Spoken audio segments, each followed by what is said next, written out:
Bueno, muy buenas tardes a todos. Bienvenidos nuevamente al curso de fisiología todos los miércoles. En esta oportunidad hacemos un cambio de tema. Terminamos nuestro módulo pulmonar y vamos a empezar nuestro módulo cardiovascular. Y ¿Cómo está? usualmente Bienvenido. entre módulo y ¿Está lleno? módulo. Sí. Lleno de corrientes, ¿eh? Corriente. ¿Quiere poner algún aditivo? No. Entonces, en principio. Gracias. Gracias. Hola, Nelson. Doctora Patricia, ¿será que nos apaga el micrófono, porfa? Buenas tardes.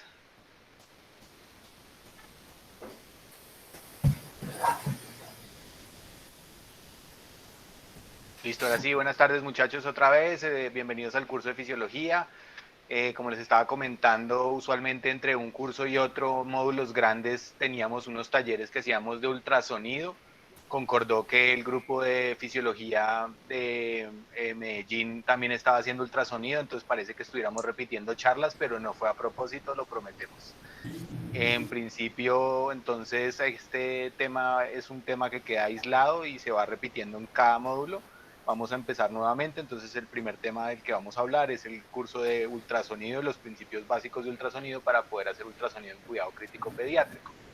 Quien presenta hoy es Juan Sebastián Barajas. Juan Sebastián es el fellow de primer año de la Universidad Nacional de Colombia. Hizo una preparación de una charla que quedó de muy buena calidad, espero que todos la disfruten. Bienvenidos. Bueno, muy buenas tardes. No estás presentando todavía, Juan. ¿Ya ahí tiene en la pantalla la presentación? No, estamos solamente viendo tu pantalla del Meet, pero no vemos el PowerPoint.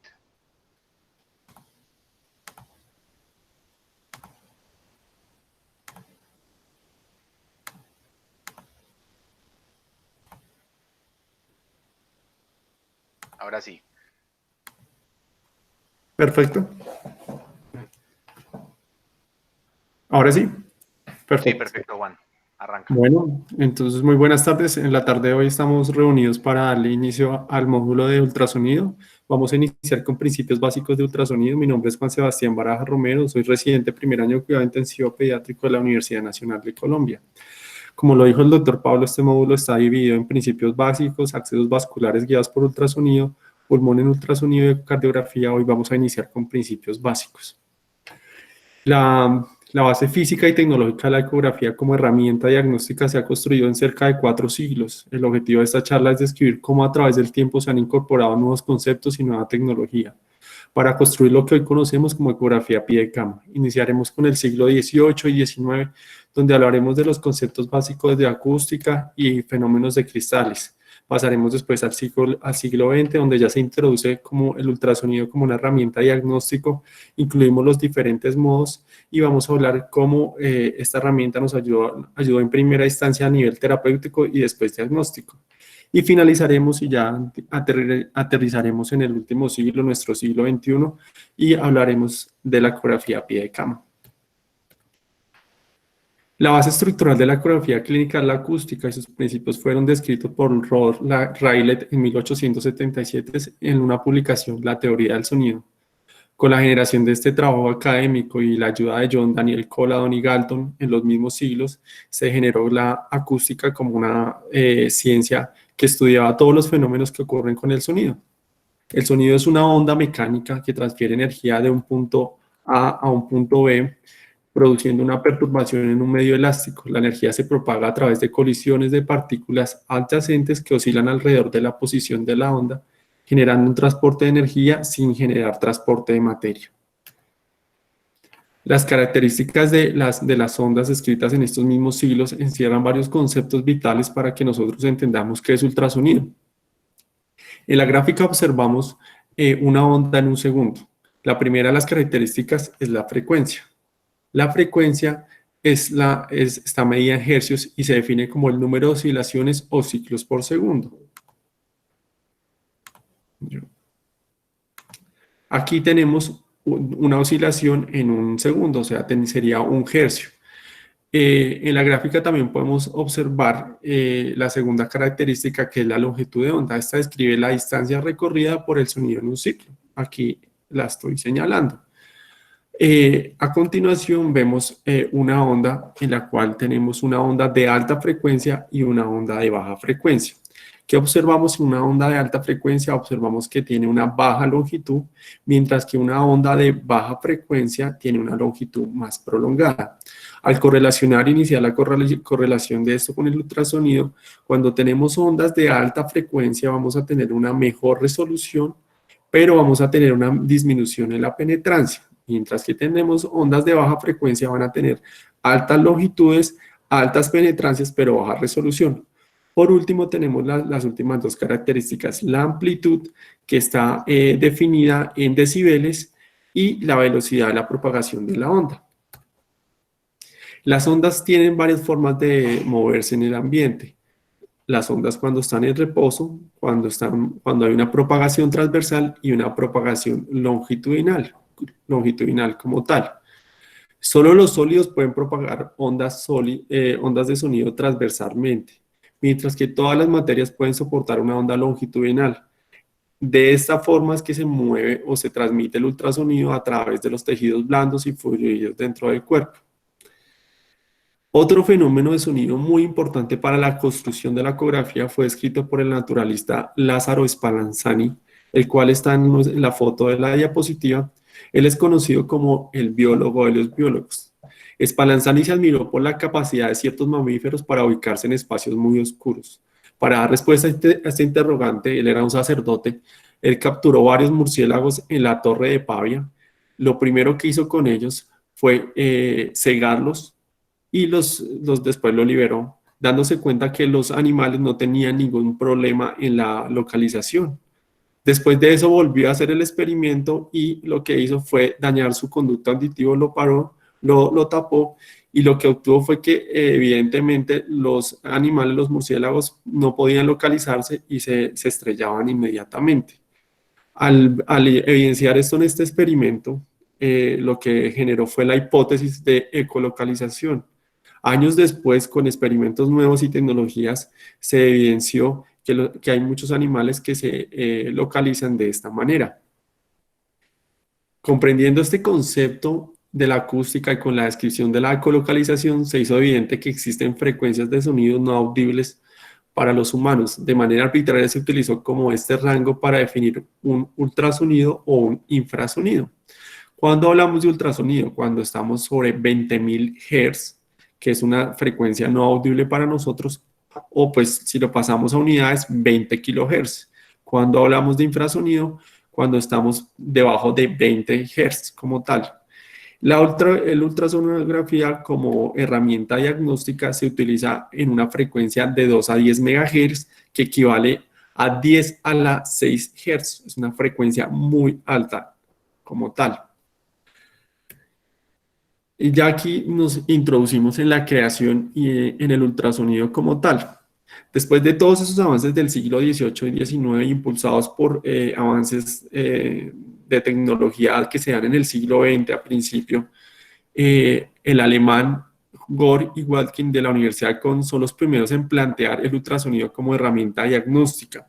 Previamente se había utilizado terapéuticamente por neurocirujanos, no siendo tan exitoso, y ellos describen la base de la ecografía que hasta hoy y hasta el día de hoy es muy similar.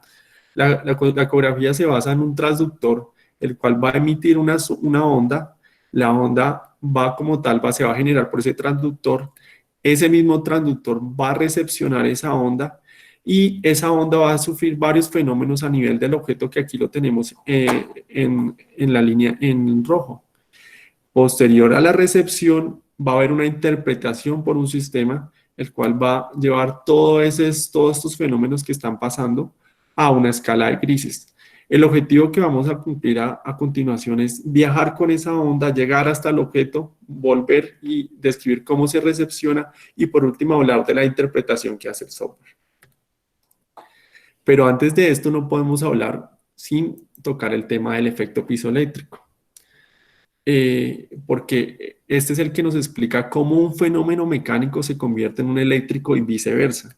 Y tenemos que acudir a 1880, donde Pierre Curie, conocido por su teoría de la radioactividad, con Maria Sklodowska, Previamente a describir esta teoría, él con su hermano Jas Curry escribe este efecto piezoeléctrico. Ellos lo que observaron fue que al ejercer una presión mecánica a un cristal de cuarzo, este generaba una corriente eléctrica. Al hacer múltiples experimentos, lo que se dieron cuenta es que los cristales están compuestos por átomos de silicio y oxígeno. ¿Qué pasa? Cuando los cristales no están sometidos a ninguna tensión, la estructura química es como la que evidenciamos en la gráfica. Es una estructura que no produce ningún tipo de corriente eléctrica. Sin embargo, cuando sometemos esos cristales a un estiramiento o a una compresión, estos átomos asumen una reorganización, lo que genera que se genera un dipolo como tal. Los átomos de oxígeno van a quedar a un lado y los átomos de silicio al otro. Y eso va a llevar a que se genere una corriente. Un fenómeno mecánico como una onda puede comprimir el cristal y generar ese fenómeno eléctrico. Lo interesante de esta teoría es que no solo se puede producir de un fenómeno mecánico un fenómeno eléctrico, sino viceversa. De un fenómeno eléctrico yo puedo someter a ese cristal y él me va a generar un fenómeno mecánico. Esto es vital para el ultrasonido como herramienta diagnóstica. ¿Por qué? Cuando emitimos una onda de ultrasonido, lo que hacemos es generar un fenómeno eléctrico, un estímulo eléctrico, y ese va a hacer que ese cristal me genere un fenómeno mecánico que es una onda de ultrasonido. Y viceversa, cuando tenemos la recepción de ecos, el fenómeno mecánico, que es la onda, va a chocar contra el cristal y ese fenómeno piezoeléctrico va a convertir eso en electricidad, lo cual puede ser como tal integrado por ese software del ecógrafo. Y entonces ya iniciamos ese viaje en la onda del ecógrafo, y el viaje debe iniciar por el transductor. Casi todos los transductores tienen las mismas características. Tiene una fuente de corriente por un cable coaxial, una carcasa de plástico, tenemos un aislante acústico y por último la base de la ecografía, los cristales piezoeléctricos. Ese ecógrafo va a producir una onda la cual se demora en producirla más o menos 1 microsegundo. La onda, cada 1 milisegundo se produce una nueva onda. La onda va a ir al tejido y va a tener el restante tiempo, los 999 microsegundos restantes, para recepcionar esa onda. Hoy en día tenemos tecnologías nuevas como la tecnología de matriz de fase, que lo que busca es enfocar mucho mejor esas ondas que estamos enviando por el transductor, y hace que haya mejor resolución en las imágenes. Ya es el momento de hablar de los tipos de sondas. Las características de los transductores van a ser dadas en su mayoría por el concepto de penetrancia y definición. La capacidad de penetrancia depende de la atenuación que sufra una onda. La atenuación es la pérdida de la fuerza de la señal o de la energía que se va dando en los tejidos. Y esta atenuación está dada por esta ecuación. Es 0.0 decibeles por cada centímetro de profundidad por cada megahertz. ¿Qué podemos ver? Que a mayor frecuencia va a haber mayor atenuación. O sea que las frecuencias más altas me van a tener menor penetrancia. Y es una característica muy importante a la hora de escoger qué tipo de sonda vamos a utilizar. Los transductores los podemos dividir en de baja y alta frecuencia. Los de baja frecuencia utilizan frecuencias menores a 5 MHz, con una penetrancia más o menos de 30 centímetros, con una calidad que va a ser baja, pero nos va a ayudar mucho, por ejemplo, para ecografía de tórax y abdomen. Los de alta frecuencia tienen una frecuencia más o menos de 5 MHz, con una penetrancia de 6 centímetros, pero van a tener una alta definición, por lo cual lo utilizamos para vasos o músculos, sobre todo para procedimientos ecoguiados. Y tenemos transductores nuevos como los de muy alta frecuencia, que utilizan frecuencias de 20 MHz, tienen una penetrancia muy baja, pero pues hoy en día son utilizados para el ecocardiograma transesofágico porque tienen muy buena resolución. En la imagen a la derecha tenemos todos los tipos de transductores, de derecha a izquierda el palito de golf, los sectoriales, un lineal, un convexo y los intracavitarios. En este video lo que podemos observar es cómo funciona la atenuación. En el primer video lo que vemos es cuando utilizamos una sonda de 6 MHz que nos podría dar muy buena resolución, pero esta es un ecocardiograma en un adulto y vemos que no logramos llegar a la estructura. Cuando pasamos a una sonda de 4 MHz, tenemos mejor penetrancia, perdemos un poco de resolución, pero llegamos a la estructura. Y finalmente tenemos este ecocardiograma en un paciente pediátrico con un transductor de 6 MHz que sí logra llegar a la estructura. Entonces, por eso, pues, normalmente los ecocardiogramas en pediatrías pueden llegar a ser más fáciles por la penetrancia como tal. Y aquí tenemos que ya describir los tipos de transductores. Hay varios tipos de transductores, están los sectoriales. Los sectoriales o escalonados tienen un rango de frecuencia entre 3.5 a 5 MHz. La exposición de los cristales en huella está empaquetada en el centro y proporciona un formato de imagen triangular o en abanico en la pantalla del ultrasonido. Comúnmente se utilizan para ecocardiografía, también pueden ser utilizadas para el examen FAS y para evaluar la cavidad abdominal. Aquí vemos la imagen habitual que puede dar un transductor sectorial. El segundo transductor que puede ser utilizado es el convexo. Estos son transductores de baja frecuencia y tienen una gama que va desde 2 a 5 MHz. Son bajas frecuencias. Proporciona un área de exploración amplia, genera una imagen de trapecio en la pantalla y son muy utilizados para evaluar estructuras profundas del abdomen o la pelvis y sobre todo en los protocolos de ecografía de trauma como el protocolo del examen FAS. Y por último tenemos los ecógrafos lineales. Tienen un número variable de cristales, más o menos entre 64 a 256, y tiene la capacidad que tiene una disposición rectangular y se sitúan uno frente al otro. Funcionan en grupos de modo que al ser estimulados eléctricamente producen o emiten simultáneamente una onda de ultrasonido. Manejan más o menos un rango de 6 a 15 MHz, lo cual que me permite una resolución muy detallada, por lo cual los utilizamos habitualmente en procedimientos ecoguiados, como en esta imagen que vemos unas estructuras vasculares que estamos analizando por ecografía. Y ya después de describir cómo se produce por esa sonda las ondas, y vamos a viajar como tal con la onda y vamos a producir el eco, que es la base de la ecografía. Entonces, la ecografía como tal se basa, digamos que la ecografía se basa en varios fenómenos que pasan en esa sonda. La atenuación se da por varios fenómenos que le pasan a esa onda. El primero de ellos es la absorción. Cuando yo produzco esa onda, se va a producir una absorción de energía por el tejido, lo cual va a hacer que la penetrancia de esa onda se vaya perdiendo. El segundo fenómeno que tenemos es la dispersión. La dispersión de la onda en todas las direcciones, como vemos en la imagen, se presenta cuando una onda encuentra muchas estructuras más pequeñas de su longitud de onda. Generalmente este efecto se ve por los glóbulos rojos. El tercer efecto que sufren los ecos o las ondas al atravesar los tejidos es la refracción. La refracción se produce cuando la onda no choca de manera perpendicular al tejido y se produce un cambio de dirección. Al producirse este cambio de dirección, el eco no va a regresar hasta el equipo y este va a ser un eco que se va a perder, por lo cual nos ayuda a perder penetrancia. Y por último tenemos la base del ultrasonido, que es la reflexión. Se produce por un cambio de la dirección de la onda al entrar en contacto con el tejido, regresando la onda como tal al equipo para que pueda ser valorado. La combinación de la atenuación general a través de todos los tejidos, no solo en la ida, sino también en la vuelta, produce que solo una pequeña proporción de energía de las ondas vuelva a la sonda. Como vemos aquí, esta sería un esquema a la izquierda de la diapositiva. Lo que tenemos es una onda que viajó hasta el tejido y está regresando. Vemos que no solo pierde energía cuando está viajando hacia el tejido, sino cuando está de vuelta. Los equipos tienen la capacidad de generar una ganancia cuando las ondas van muy lejos, para que no se pierda esta información. Esta ganancia es muy importante porque hay tejidos en los cuales devuelven muy poca intensidad de señal y por eso es muy importante esta ganancia.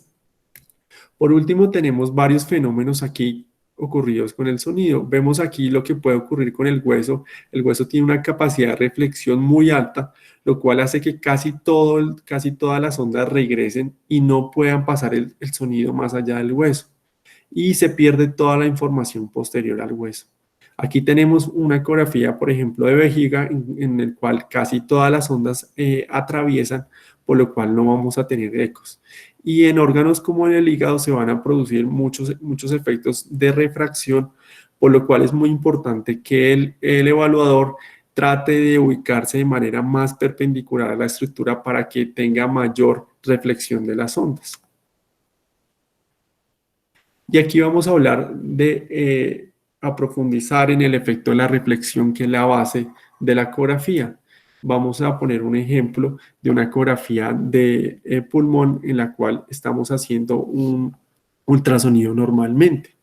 Entonces, en el ultrasonido lo que vamos a emitir es unas ondas. Aquí lo que veríamos en el esquema son dos tejidos de muy similares características en cafés y uno de muy diferentes características. La impedancia se define como la resistencia que me producen estos tejidos para que pasen esas ondas. Entonces vemos que este tejido tendría mayor resistencia y por eso las ondas se disminuyen, se atenúan como tal. Y esa impedancia está definida por la ecuación de densidad por volumen, por velocidad. Entonces, cuando hay un cambio de impedancia, como vemos en la gráfica importante, se va a producir la reflexión de las ondas, como lo dice el esquema. Y digamos que gracias al estudio de todos estos fenómenos en los tejidos, pues hoy en día conocemos cuál es la impedancia de cada tejido. ¿Qué observamos en este cuadro? Hay impedancias muy similares como por ejemplo, las del músculo, las de órganos como el hígado o las de órganos como la grasa. Sin embargo, hay impedancias muy diferentes como el hueso. La impedancia del hueso es tan alta, como lo explicaba previamente, se va a presentar una reflexión muy alta. Por otro lado, en este caso ocurre otro fenómeno. Cuando tenemos impedancias muy similares, por ejemplo, el hígado y el músculo, es difícil diferenciar entre las dos estructuras por esta causa. Entonces, es importante conocer las impedancias para que en el momento que hagamos la evaluación a pie de cama, tengamos en cuenta este factor para evaluar y llegar a una buena conclusión. Por último, algo importante es que esta es la explicación por lo cual nosotros utilizamos un gel en el transductor para lograr esa diferencia de impedancia y por lo cual es importante que ese gel no tenga burbujas de agua, porque se puede generar una reflexión tan alta que yo pierda, ya las ondas no traspasen el gel y pierda como tal el examen. Y aquí tenemos un ejemplo en una ecografía de pleura. En esta ecografía de pleura, lo que vemos son las diferentes impedancias de los tejidos, desde piel hasta pulmón. Vemos cómo se desliza en la pleura ahí en esa ecografía pleural. Y el otro efecto que se ve es como el arco costal me hace perder toda la penetrancia porque todo se refleja de ahí hacia la superficie. Entonces perdemos todos los órganos en profundidad. Entonces, entendiendo la impedancia, entendemos cuál es el funcionamiento como tal de la ecografía. Y llegamos a otro punto importante, cómo se genera una imagen. La imagen en un ecógrafo se genera por dos variables, el tiempo y la amplitud. El tiempo está dado por una ecuación que todos conocemos, que es 2 por la penetrancia por la velocidad como tal. Entonces, la profundidad de la cual viene la onda va a ser dada por esa velocidad en promedio, por el tiempo que se demora, dividido 2. De esta forma, el aparato va a saber dónde está ubicado el tejido. La segunda característica es la amplitud, que está pues debida como tal, o sea, definida como tal en la ecografía como la ecogenicidad. Nosotros lo que tenemos es tejidos muy hiperecogénicos o hipocogénicos como tal, y entonces lo que vamos a tener es los tejidos anecoicos y tejidos hiperecoicos. En este rango como tal va a haber una escala de grises y dependiendo de la reflexión, por ejemplo, yo tengo un tejido que hace mucha reflexión como el hueso, que es hiperecoico, entonces ese tejido va a estar dado pues en colores blancos, mientras que tengo tejidos que no hacen casi reflexión como los tejidos hipocoicos, como en la grasa, que me va a dar escalas oscuras. Entonces, ¿qué va a hacer el aparato? El aparato lo que va a hacer es ubicar según el tiempo de que se refleja y según la amplitud va a ubicar un punto que le llamamos píxel.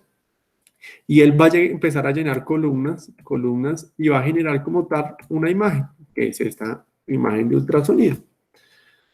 Y cuando hablamos de imagen tenemos que hablar de resolución. La resolución la podemos dividir en dos características, la resolución de contraste y la resolución lineal. La resolución de contraste es la capacidad del aparato del sistema de diferenciar dos puntos grises como tal en la imagen. Mientras que la resolución lineal se debe a la resolución lateral y a la resolución axial. La resolución lateral es la capacidad de este sistema en el haz, cuando yo tengo dentro del haz del ultrasonido los dos puntos, yo no voy a tener esa capacidad de diferenciar estos dos puntos, mientras que cuando está fuera del haz sí se va a poder diferenciar. Entonces, la conclusión inmediata es que entre el haz sea más delgado, pues voy a tener mejor resolución lateral. Lo siguiente es la resolución axial. La resolución axial es la capacidad de diferenciar dos puntos en la misma dirección del haz. Aquí tenemos dos ondas, una de alta frecuencia y una de baja frecuencia. En la de alta frecuencia vemos cómo la sonda o el sistema es capaz de diferenciar esos dos puntos. Mientras si yo tengo una onda de muy baja frecuencia, esa onda no va a tener la capacidad o el haz no va a tener la capacidad de diferenciar esos dos puntos en los tejidos. Y llegamos a un punto muy importante. El sistema tiene la capacidad de interpretar la ecografía o de interpretar todos los fenómenos que vimos de una manera diferente. Entonces hablamos ya de los modos. El primer modo descrito fue el modo de la amplitud. El modo de amplitud es un modo muy básico en el cual lo que hacemos es enviar un ultrasonido, esperar que vuelva la onda y lo único que nos va a decir es a qué distancia está esa estructura. Es una imagen, no nos da una imagen en movimiento, sino una imagen estática como tal. El otro modo definido es el modo C, el cual estudia un área específica, tiene un emisor y un receptor y como tal nos va a describir también a qué profundidad está la estructura. Son modos no utilizados en la actualidad y llegamos al modo, uno de los modos más utilizados actualmente, que es el modo M. El modo M es el primer modo que se introduce en ecocardiografía y está introducido por estos dos personajes, Inge Edler y Karl Helmut Hertz. Ellos dos se encuentran en la Universidad de Lund en 1970. Karl Helmut Hertz estuvo en la Segunda Guerra Mundial con Alemania, entonces tuvo bastantes problemas, se exilia a Suiza y ahí se conoce con Edler. Ahí en ese punto Edler tenía mucha preocupación porque no lograba una evaluación de la mitral. Él era un cardiólogo y le dice a Helmut que si hay la posibilidad de introducir esa tecnología que se había fabricado del sonar en la Segunda Guerra, introducirla para cardiología. Y con ellos logran formular este modo. El modo M se trata en la emisión de un solo haz de ultrasonido y ese va a viajar y va a volver y va a ser valorado por el equipo. Entonces, este modo lo que me hace sencillamente es un punto de corte. Antes nosotros no teníamos la capacidad de saber por dónde estábamos haciendo el punto de corte, pero hoy en día lo hacemos sobre un modo 2D. Entonces nos da la capacidad de ser mucho más preciso. Entonces emitimos un haz de ultrasonido, nos va a generar una imagen de movimiento, pero va a ser una imagen unidimensional. Este es un modo M en el cual estamos evaluando un ventrículo izquierdo. Entonces vemos cómo el ultrasonido emite ese haz y él va a esperar a que vuelva ese haz y solo va a evaluar la estructura y me va a generar la imagen característica del modo M, que es una imagen unidimensional en movimiento. A continuación, tenemos un modo M de una ecografía pie de cama que realizamos en la Fundación del Hospital de la Misericordia, la cual nos mostró un paciente con un choque séptico y se evidencia la disfunción y la dilatación ventricular tan severa. Entonces es un modo muy importante para la evaluación ecocardiográfica. A continuación tenemos otro modo que es el modo B o 2D, el cual se basa en la emisión de múltiples haces a la estructura como tal y con eso se puede producir una evaluación completa de la estructura que vamos a evaluar. Entonces aquí tenemos en el esquema 4 cámaras el ecógrafo lo que va a hacer es emitir múltiples haces que van a cortar esa estructura, y eso que me va a permitir generar esa imagen bidimensional, la cual me va a dar una escala de grises por la diferencia de atenuación, y esa imagen va a ser en movimiento y es la que vamos a obtener a continuación. Este es un corte, una imagen de 4 cámaras en el mismo paciente a pie de cama, en la cual vemos una dilatación muy severa de todas las cavidades. El paciente tenía una disfunción tanto sistólica como diastólica, y es un modo muy utilizado en la evaluación en cuidado crítico. Y por último tenemos el modo Doppler. Christian Andreas Doppler en 1842, solo con la observación de las estrellas, se da cuenta que hay una diferencia en la frecuencia dependiendo del movimiento de las estrellas.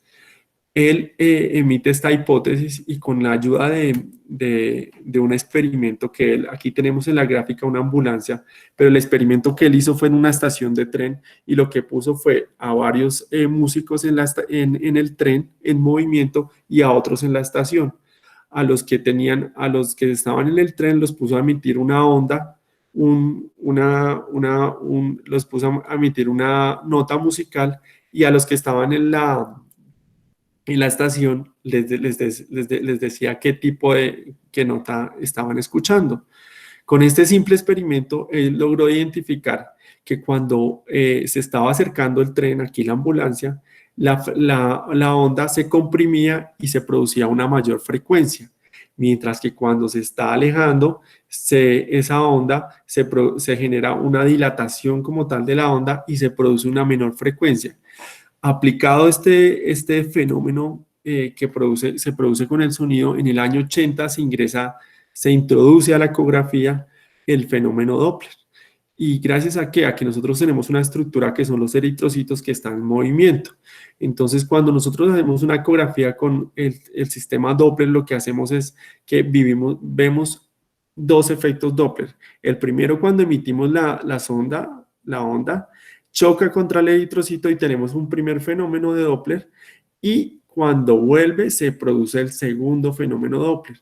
El equipo al medir esto con esta ecuación ya descrita previamente, en la cual nos ayuda a diferenciar cuál es el movimiento. Entonces, como tal, esta ecuación está dada por 2 por frecuencia transmitida, por la velocidad de la sangre, por el coseno dividido la velocidad de propagación del sonido en promedio, que es 1540 centímetros por segundo. Es una ecuación engorrosa, pero el sistema hace todo este cálculo y lo que hace es muy sencillo. Él sabiendo qué ángulo uno está aplicando como tal la onda de ultrasonido, calcula cuál es la velocidad en que se están moviendo los eritrocitos y puede hacer varios cálculos, los cuales me van a arrojar una cierta imagen, las cuales vamos a describir más adelante. Es importante describir algo muy sencillo con esta ecuación. Lo primero es que si yo emito esta onda a 90 grados, la ecuación me va a llevar a un coseno de 90. Y el coseno de 90 es 0, y por lo cual va a anular esta ecuación. ¿Qué va a llevar eso? Que yo no voy a tener ninguna imagen. Por esa razón es que yo, para tener una buena evaluación de una imagen Doppler, tengo que hacer una evaluación entre 0 y 30 grados. El coseno entre estos grados va a producir una menor variabilidad y voy a tener una mayor precisión en la evaluación de la velocidad que estoy observando en los vasos. Y finalmente el sistema me va a generar con toda esta ecuación una imagen. Pero tenemos varios modos Doppler. Como tal, hay un primer modo Doppler continuo en el cual se hace una transmisión del sonido y recepción simultánea. Se hace adquisición de todos los flujos y movimientos, pero en este tipo no se determina la profundidad o posición del vaso. Se registran flujos de alta velocidad. Aquí, como vemos en esta gráfica, tenemos un Doppler mitral en el cual se hace una evaluación y se puede observar que se puede evaluar hasta 240 centímetros por segundo. Son velocidades muy altas que podemos evaluar en un Doppler continuo. A continuación tenemos un Doppler continuo de este mismo paciente en 4 cámaras. El Doppler pulsado se diferencia porque se envía un pulso de una onda que interroga una estructura aquí en las ondas rojas, Y esa misma sonda, en ese mismo momento, se tiene que esperar a que vuelva como tal esa onda, para que vuelva el transductor a emitir una nueva onda como tal. Este sistema sí permite la discriminación espacial, pero el gran defecto o pues la gran limitación es que solo se pueden hacer estudios de flujo de baja velocidad. Por último tenemos el Doppler pulsado espectral. Este Doppler pulsado se puede expresar en dos gráficas. Una espectral, la cual es una curva de velocidad versus tiempo, que es una gráfica con morfología de onda, la cual nos va a dar ondas positivas y ondas negativas dependiendo si se acerca o se aleja del transductor. También nos va a dar una amplitud y vamos a saber cuál es la intensidad de esa onda. Aquí tenemos en ese mismo paciente un Doppler espectral de una tricúspide. Y también lo podemos mostrar en un Doppler color. El Doppler color, aquí vemos en el video un transductor lineal, estamos haciendo una evaluación de un vaso a nivel del cuello, y el Doppler lineal me va a mostrar todo en una escala de colores, la cual va a tener una razón de ser. Primero, cuando se va a acercar al transductor, se va a producir una onda roja, se va a producir un color rojo, cuando se aleja, un color azul. Y la velocidad también va a depender, también me va a mostrar la velocidad. Cuando hay mayores velocidades va a ser más brillante el resultado, mientras que cuando son velocidades bajas va a ser más tenue el color como tal. Y ya por último vamos a hablar de algo de lenguaje ecográfico. La orientación en pantalla como tal va a estar dada, el transductor siempre va a tener una marca, la cual vemos en la gráfica, y dependiendo, y esa marca se va a anotar en la pantalla. Es importante aquí anotar que esa marca, o sea, la marca en la pantalla yo tengo la capacidad de cambiar. Normalmente lo que se hace es apuntar esta al lado derecho del paciente y a nivel cefálico, pero eso pues va a depender del evaluador y la forma en que fue entrenado. La segunda, la profundidad. Con la profundidad lo que podemos lograr es que la estructura que vamos a evaluar esté en la localización adecuada. Lo que se describe es que debe estar más o menos en un tercio de la pantalla para que haya una mayor precisión. Aquí vemos de izquierda a derecha, lo que vamos logrando es lo que vamos a disminuir es la profundidad y vamos a buscar la mejor imagen para hacer el procedimiento o la evaluación que queramos. Y por último, la ganancia, que no me va a cambiar la resolución, sin embargo, lo que vamos a ayudar es a buscar un mayor brillo en esa imagen y me va a ayudar a evaluar de mejor manera las estructuras que estamos queriendo mirar como tal. En este caso, dos estructuras vasculares, las cuales probablemente van a ser para algún procedimiento ecoguiado. Y por último tenemos los artefactos. Aquí vamos a escribir solo 5 artefactos. Las reverberaciones, las cuales ocurren cuando un haz de ultrasonido incide sobre una interfase que separa dos medios de muy diferente impedancia acústica. En la imagen lo que podemos observar es una ecografía de vejiga, en la cual tenemos dos estructuras con diferentes impedancias y se generan estas líneas aquí en este esquema, las cuales vemos aquí en la ecografía también. Lo siguiente, la imagen de espejo, se produce cuando una interfase muy ecogénica se encuentra delante de una imagen curva, en este caso el hígado frente al diafragma. Lo que se va a producir es una imagen de espejo que se produciría aquí en el esquema y aquí lo vemos en la ecografía, que es una imagen que no existe como tal, o sea, es una estructura que no existe, pero se genera esa imagen que nos puede falsear como tal el examen. El siguiente artefacto es una sombra acústica. La sombra acústica ocurre cuando la onda de ultrasonido encuentra una fuerte atenuación o estructura altamente reflectante. Hay poco o ninguna transmisión y esto crea un área oscura más allá de la superficie. Por lo tanto, la visualización de cualquier estructura profunda hasta este punto está disminuida. Este artefacto puede ayudar a identificar estructuras como cálculos biliares o cálculos renales. Aquí vemos en la gráfica este esquema donde después de las estructuras no pasan las ondas y vemos en el esquema, en la gráfica, vemos estos dos cálculos biliares a nivel de esa ecografía. Por último, el refuerzo acústico posterior, el cual ocurre cuando hay un haz de ultrasonido que pasa a través de una estructura débilmente atenuante, como líquido en un quistillo simple u orina dentro de la vejiga. Aquí vemos un quiste en el cual se genera un reforzamiento posterior por este fenómeno que acaba de describir. Y ya describiendo estos fenómenos y finalmente la cola de cometa, tenemos la cola de cometa, que es un fenómeno que ocurre cuando el haz de ultrasonido choca contra una interfase estrecha y muy ecogénico, apareciendo detrás de esta interfase una serie de ecos lineales. En la imagen lo que observamos es múltiples colas de cometa, en este caso no es un signo que se genera por una enfermedad intersticial pulmonar en una base de un pulmón. Y ya entendiendo todo esto, cómo llegamos hasta este punto, desde el siglo XVIII hasta el siglo XXI, vemos cómo la ecografía se introdujo sobre todo en cardiología en 1960. Pero ya hoy, 2020, tenemos que casi todas las especialidades la incluyen en su entrenamiento. Y esto se evidencia en este estudio en el cual hicieron buscaron el número de publicaciones indexadas en PubMed con los términos de ecografía a pie de cama o ecografía en el punto de examen.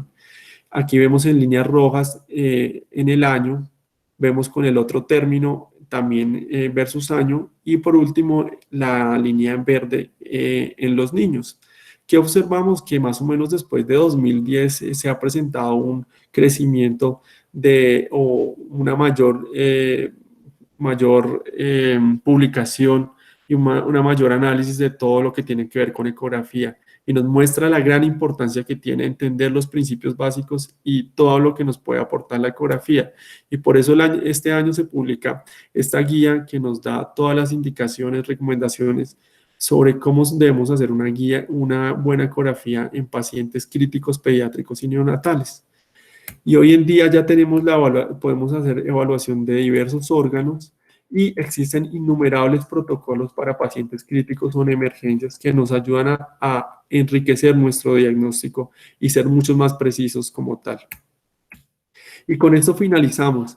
Mensajes para llevar a casa: el ultrasonido se basa en los principios de la acústica, efectos piezoeléctricos y efecto Doppler. El conocimiento de los principios básicos es fundamental para el entendimiento de todas las técnicas ecográficas desarrolladas hasta la actualidad. El ultrasonido a pie de cama es una herramienta diagnóstica necesaria para la evaluación de los pacientes críticos. La comprensión de la historia del ultrasonido nos muestra cómo la introducción de nuevos conceptos físicos y tecnológicos ha enriquecido la valoración ecográfica. Y por última, que yo creo que la más importante, es que la ecografía es una herramienta en continua construcción y posiblemente en años venideros encontraremos mejores adelantos, y va a ayudar a construir nuevos, a hacer que la ecografía sea más precisa y nos ayude como a prestar un mejor servicio hacia los pacientes. Y con esto ya terminamos la revisión. Juan Sebastián, muchísimas gracias, una excelente presentación. Voy a cerrarla aquí para terminar la grabación.